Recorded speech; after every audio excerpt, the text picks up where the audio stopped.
1945, o Exército Vermelho a leste, as forças aliadas no Ocidente, conquistavam os territórios até aí dominados pelos nazis.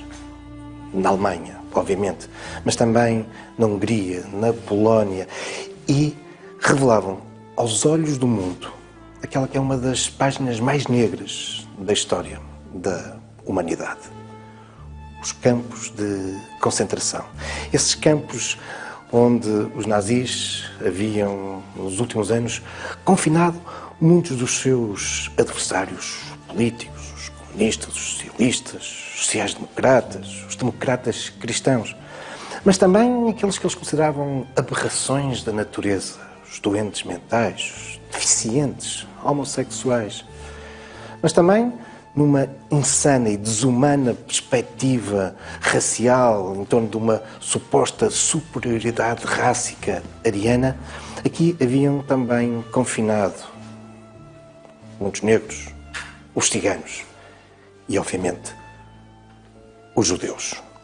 Mas estes não eram campos de confinamento, eram campos de trabalho forçado, campos de escravatura. E desde o início, e principalmente a partir de 1942, na sequência de um congresso onde se apresenta a solução final para a questão judaica, estes campos tinham-se tornado também em campos de extermínio, verdadeiras fábricas de morte.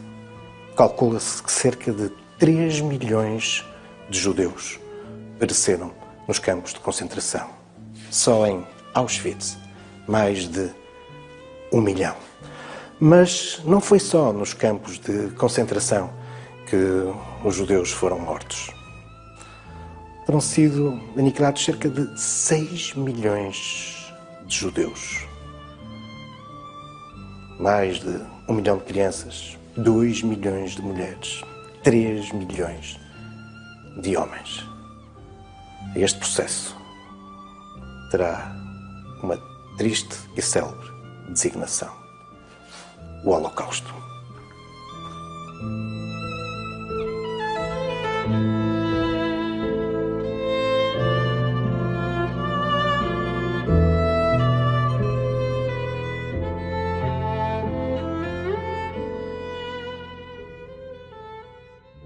Desde o início de 2021, a cidade do Porto tem um espaço privilegiado na salvaguarda da memória destes acontecimentos. É o Museu do Holocausto.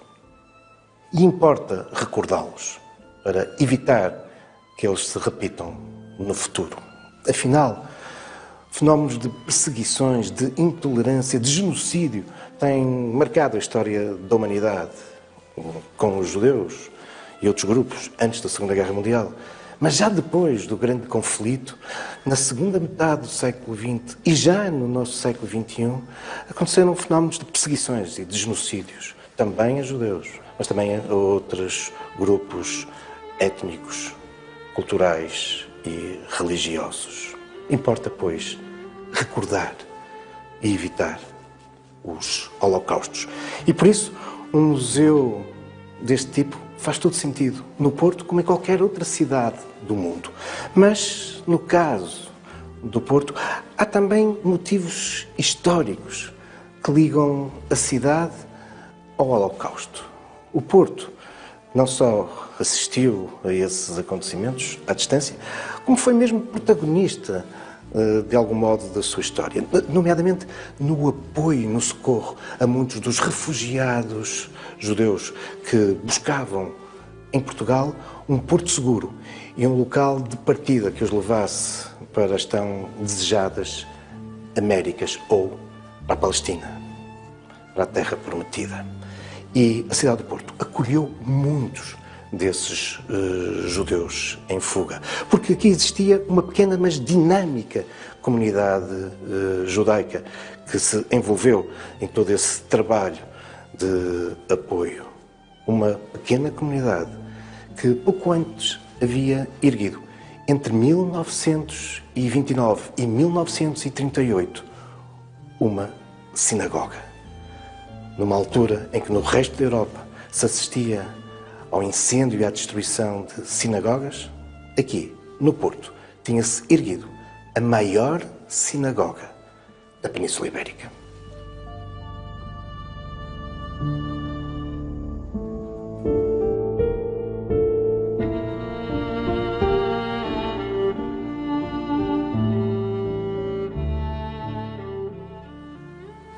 Um menorá, este candelabro tão identitário dos judeus, rodeado por arame farpado. É este o símbolo do Museu do Holocausto no Porto. E abordar o Holocausto em Portugal leva-nos, como vimos, necessariamente até ao Porto. E afinal, há uma longa história da presença judaica na cidade. Importa referir que a presença de judeus no atual território português é muito antiga, séculos anterior ao início da cristianização. Os judeus também desde muito cedo se veem impedidos de possuírem bens fundiários, terras, e também por isso, desde muito cedo, se vão especializar em investir em atividades artesanais e no comércio. E por isso, numa cidade mercantil como o Porto, desde as suas origens, não admira que os judeus também desde muito cedo aqui estejam presentes. Disso mesmo nos dá eco a documentação medieval e revelando-nos desde muito cedo. De facto, estamos perante a presença de importantes mercadores burgueses da cidade. Mas não raras vezes vemos também judeus em importantes lugares de destaque na administração do Porto, na sua Câmara Municipal. Muitas vezes os médicos do Porto eram também judeus. Viviam misturados com todo o resto da população cristã, localizando-se muitas vezes em comunas, em grupos de judeus, por exemplo, na zona dos Pelames, uma vez mais associado às questões do artesanato, ou na Rua de Santana, uma importante rua comercial, afinal, que se abria junto de uma das antigas portas da cidade, voltadas para a zona ribeirinha. E a zona ribeirinha, mercantil por excelência, é também um sítio onde se vão fixar comunas judaicas. Sabemos de um importante aglomerado, por exemplo, do lado fora da muralha, em Miragaia.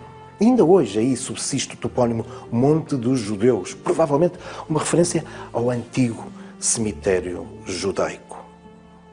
Mas esta liberdade de circulação pela cidade irá terminar em 1386, quando o rei Dom João I, na sequência das profundas crises do século XIV, onde não raras vezes os judeus são apontados como os bodes expiatórios, acaba por criar no Olival, no Morro do Olival, uma judiaria. Os judeus passam a estar ali confinados à noite.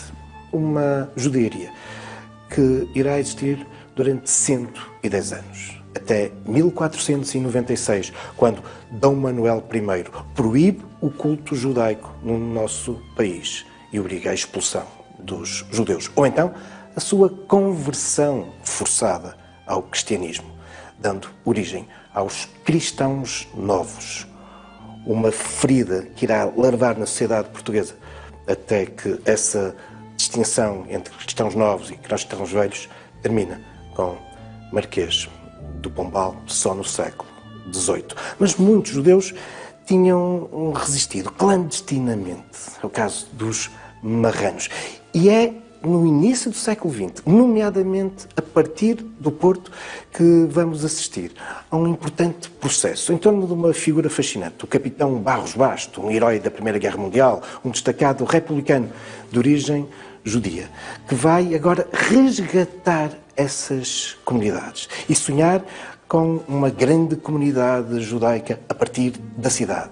E por isso, o seu envolvimento na concretização dessa grande sinagoga da cidade do Porto.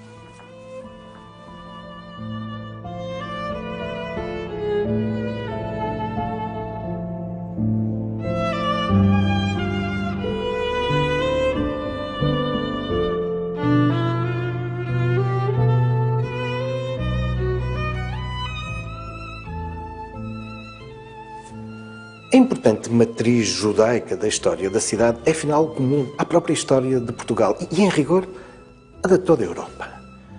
O velho continente é, afinal, herdeiro dessa herança judaica.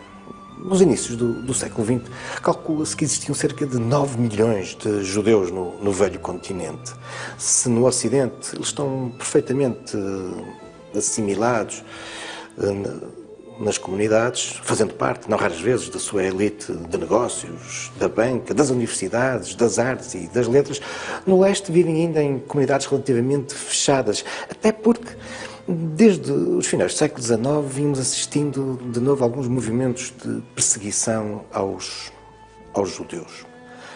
Mas eles fazem parte, de facto, das comunidades um pouco por todo o continente. E se é verdade, pelos motivos históricos que há pouco vos descrevia, o seu número é muito reduzido em Portugal e Espanha, depois no resto da Europa rondarão, em média, cerca de 1% da população, mas em alguns países o seu número é muito significativo.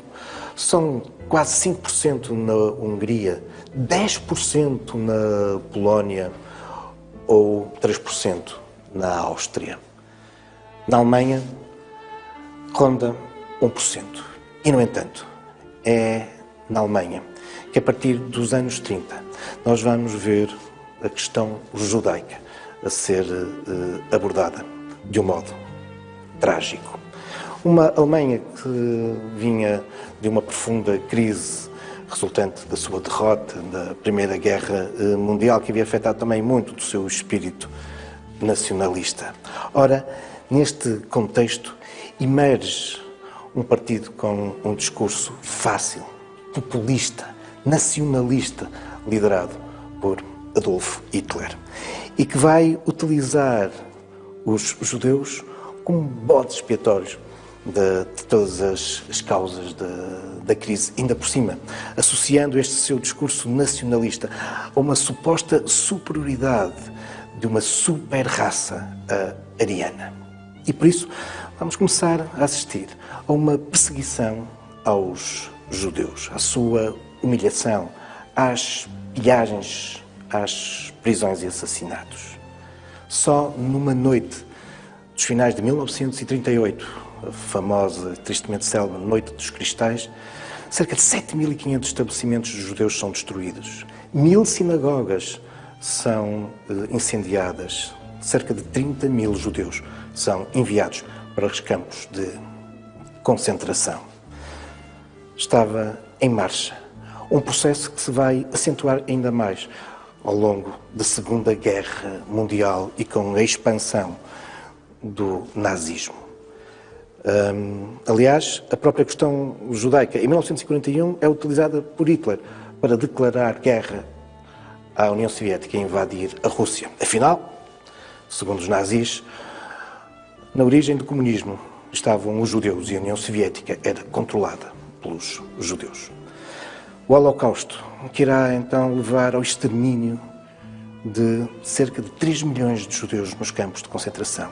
Mas outros tantos acabarão por morrer, vítimas de fuzilamento, nomeadamente no leste, onde os exércitos alemães irrompem por essas aldeias maioritariamente constituídas por judeus, aniquilando toda a população. Muitos outros são confinados em guetos, onde as condições de saúde, de alimentação, são verdadeiramente trágicas. Só para dar um exemplo, no gueto de Varsóvia, 400.000 judeus são concentrados em pouco mais de 3 quilómetros quadrados.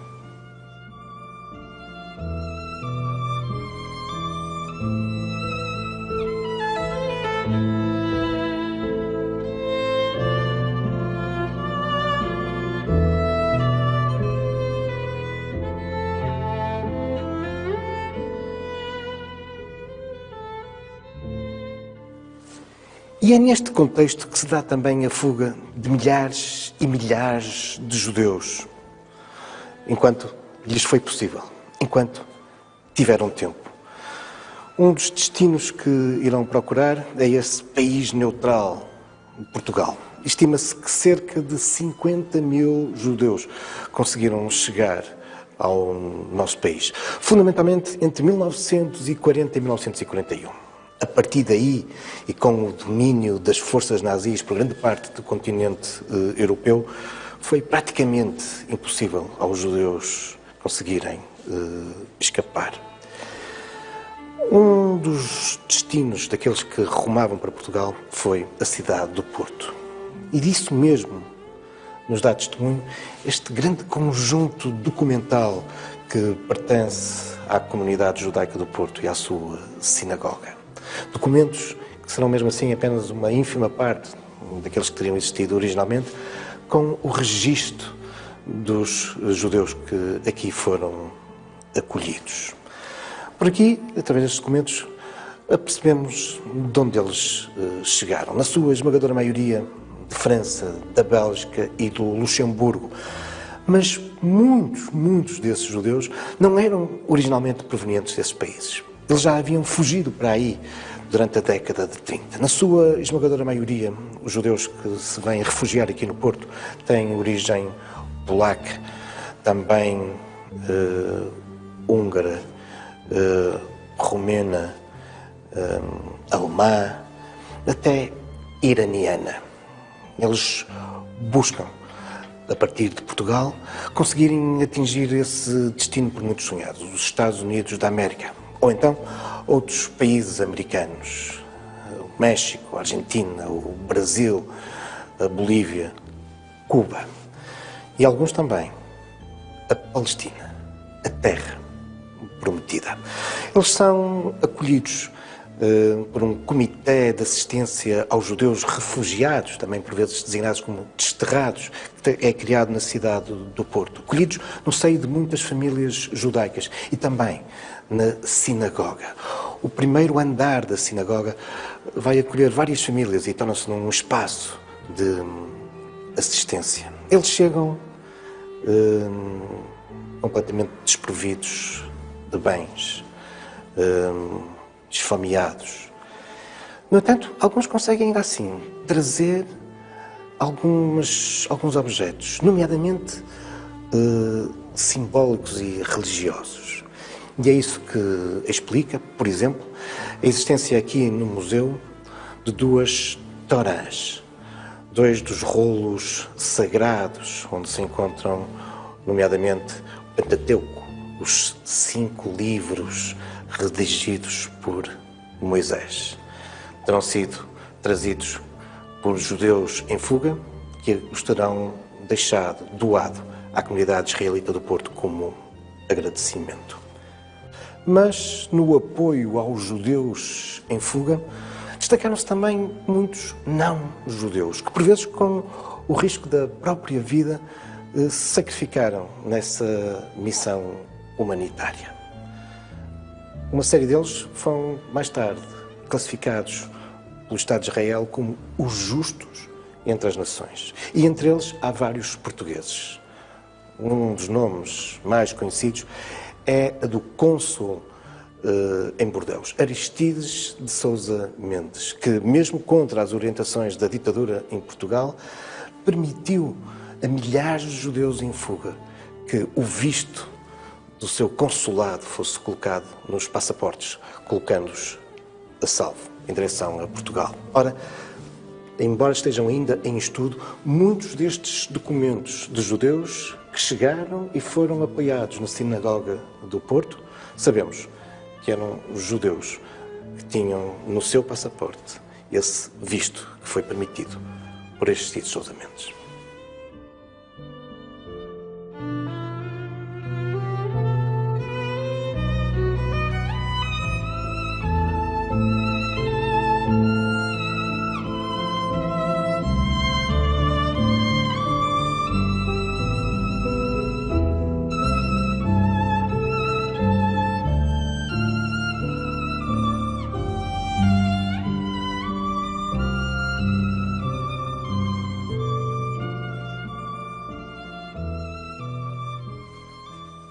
Mas a que é que escapavam os judeus refugiados no Porto? A resposta, infelizmente, é bem conhecida de todos, mas importa recordar, e por isso este Museu do Holocausto.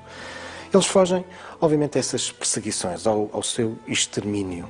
Mesmo os que estão nos guetos, onde vão morrendo perante as péssimas condições de vida, além de que, no final da guerra, os nazis avançarão sobre os guetos, matando os seus habitantes. Mas, se não fossem nos guetos, o destino eram os campos de concentração, onde cadavéricos se amontoavam nas camaratas iguais a estas que aqui estão reconstituídas. Mas a partir, particularmente, de 1942, com a solução final, estes campos de concentração, para lá do trabalho escravo, são de facto cada vez mais campos de extermínio. Muitos deles equipados com câmaras de gás e enormes fornos crematórios que funcionarão continuamente ao longo de todo o dia. Aos muitos judeus que se encontravam já nos campos de concentração, vão agora somar-se muitos outros que são enviados dos guetos, das prisões, de outros campos secundários, em viagens de comboio tenebrosas, onde são transportados como gado. Muitos morrem durante essas viagens e quando chegam, as famílias são separadas. Os poucos bens que trazem retirados, incluindo as suas roupas, também os anéis, os colares, os dentes de ouro. E a sua maioria são conduzidos para um suposto banho, as câmaras de gás, onde serão mortos e depois queimados nos fornos crematórios. Outros são, no entanto, separados para alimentarem o trabalho escravo ou tenebrosas experiências médicas e científicas. Cadavéricos vão vagueando pelos campos, cavando as valas comuns, onde depois acabarão por ser sepultados.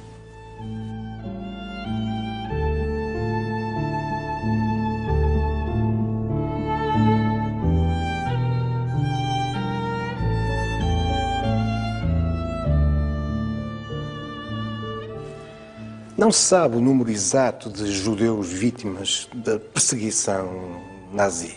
Calcula-se que cerca de 2/3 dos judeus que existiam antes da guerra, 9 milhões, pereceram vítimas do Holocausto, ou seja, 6 milhões. Aqui, no Museu do Holocausto do Porto, existe uma sala memorial, onde muitos desses nomes são evocados, apenas alguns milhares, mas com um enorme simbolismo, porque aqui temos, afinal, o nome de judeus de todos os países que foram vítimas do Holocausto. Mas aqui encontramos também nomes de antepassados vítimas dessas perseguições, de atuais membros da comunidade judaica do Porto. E importa, de facto, recordar o Holocausto, porque esses discursos nacionalistas, supostas supremacias rássicas, estão aí, ainda nos nossos dias. Também em Portugal, também no Porto, como infelizmente nos recorda esta pintura de há poucos anos na fachada da sinagoga. E afinal, serão muito poucos, se é que há algum, os portugueses que não têm no seu ADN, que não têm entre os seus antepassados, pelo menos um judeu. E bastava ele não ter existido na nossa árvore genealógica para que nós também não existíssemos. E sim, por detrás de cada um destes nomes há factos, por vezes também lendas. Há caminhos da história.